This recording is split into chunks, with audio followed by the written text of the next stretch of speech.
Wat is 'n salaris wat jy verdien 'n maand? Ek is Pieter.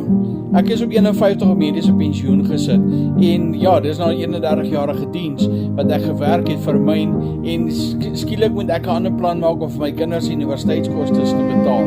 So ek het 'n aanlyn besigheid begin waar ek kan kies hoeveel ek verdien 'n maand. Want daar's verskillende vlakke wat jy kan inkom.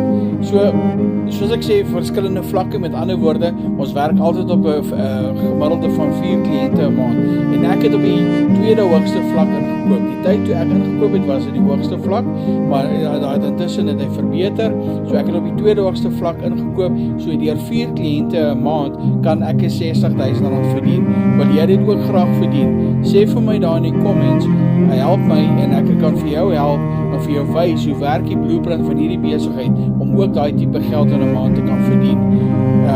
Dit is wat ek graag vir jou ook wil hê en kontak my op WhatsApp vir my nommer is net hieronder. Baie dankie, Pieter, uit.